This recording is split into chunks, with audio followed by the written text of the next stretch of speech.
பாக்கும் போதே பின்னாடி போன போல இருக்கு. நான் பேக்குடா. ஐயோ வர கோத்துக்கு இவனுங்களா வேஸ்ட் பண்ணிக்கிட்டு வா. சொல்றது கேளு. இந்த சின்ன பொண்ணுக்கு போய் ஹலோ. நான் வெளியே ஒரு வேலையா இருக்கேன். முடிச்சுட்டு ஒரு 1/2 hourல வந்துடுறேன். மாமா உங்களை யாரோ கூப்பிடுறாங்க. என்ன சார் இந்த சின்ன பொண்ணுக்கு போய் இந்த ட்ரெஸ் போட்டு விட்டுருக்கீங்க? அதுங்களா? மாமா நான் சொல்றேன், இது ஏன் உரிமை. பிடிச்சிருந்தா லைக் பண்ணுங்க, பிடிக்காட்டி உங்களை மாதிரியே ட்ரெஸ் பண்ணிக்கோங்க. ஓகேவா? ஏ நாதி, என்னாச்சு? அதான் உனக்கு பதில் சொல்லிட்டாலே, இன்னும் ஏன் அந்த சின்ன குழந்தைய பாக்குற? சின்ன குழந்தை என்னமா பேசுறால? சான்ஸே இல்லடி. இந்த வயசுலயுமா இந்த ட்ரெஸ் போட்டிருக்கீங்க? எந்த வயசா இருந்தானம்மா உரிமை விட்டு கொடுக்க முடியுமா? அப்படி என்ன உரிமை பாட்டி? என் கையில் இருக்கிற மீனை பாரு.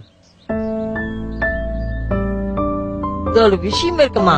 என்ன விஷயம் பாட்டி? இந்த மீன் தண்ணியில இருக்க வரைக்கும் தான் உயிர் வாழும். தண்ணியில இல்லைன்னா செத்துடும். அது மாதிரிதான் இதுவும். நான் உயிரோடு இருக்க வரைக்கும் உரிமையோட வாழ்வேன். நீ உயிரோடு இருக்க வரைக்கும் உரிமையோட வாழு. நான் போயிட்டு வரேன். உண்மையிலே பெண்களை ஹிஜாப் அடிமைப்படுத்தலமா. நான் ஃப்ரீடமா இருக்கேன், நினைச்சதை சாதிக்கிறேன். நேத்து என்ன கிண்டல் பண்ண பசங்களுக்கு கூட இப்ப என்ன அடையாளம் தெரியல.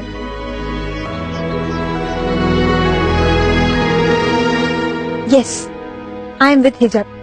இனிமே நான் ஹிஜாபோட தான். ஹிஜாப் என்பது அடிமைத்தனமும் அல்ல, பெண்களை அடக்குமுறைக்கு ஆளாக்கும் ஆடையும் அல்ல. ஹிஜாப் சுதந்திரத்தை பறிக்கவும் இல்லை, உரிமையை மீறவும் இல்லை.